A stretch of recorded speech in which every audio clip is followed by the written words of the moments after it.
L'usine de transformation des tomates de Bobo Dioulasso est désormais prête à mettre sur le marché ses premiers produits. Inaugurée ce samedi par le président du Faso, le capitaine Ibrahim Traoré, cette usine appelée Société burkinabé de tomates, Sobeto, est la première entreprise opérationnelle du programme de l'entrepreneuriat communautaire piloté par l'APEC. Elle est spécialisée dans la production de la pâte de tomates, baptisée Adia, la saveur en langue dioula. Cette unité industrielle va ainsi contribuer au développement du secteur industriel et agricole avec pour objectif d'accroître et d'absorber la majorité de la production locale de tomates pour une transformation interne au Burkina Faso. Selon le président du Faso, cette usine n'est qu'une première phase. Aujourd'hui, c'est un grand jour.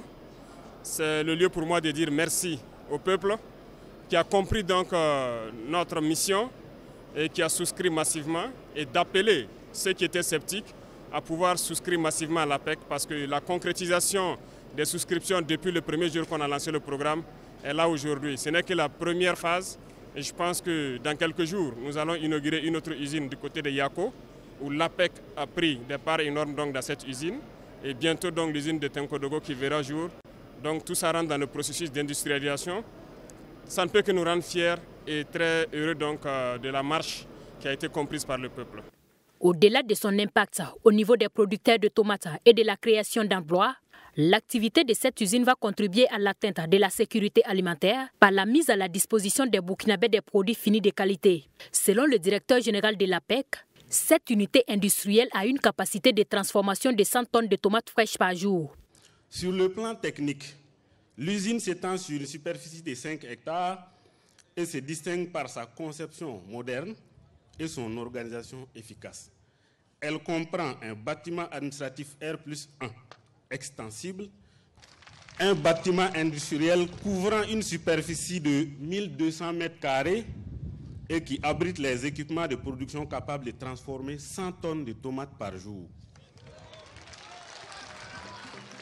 2 magasins de stockage, chacun d'une superficie de 1080 m² destinés aux matières premières et aux produits finis, un pont bascule pour le paysage de la tomate fraîche et un atelier de maintenance essentiel pour assurer le bon fonctionnement des équipements et prolonger leur durée de vie.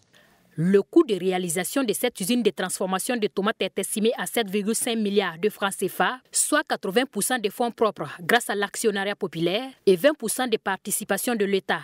À en croire le directeur général de l'APEC, cette usine va créer dès sa première année de fonctionnement 180 emplois directs et 3000 emplois indirects. 75% des postes, poursuit-il, sont attribués à des personnes qui sont à leur tout premier emploi. Un chiffre d'affaires de 8 milliards de francs CFA est attendu sur les 5 premières années.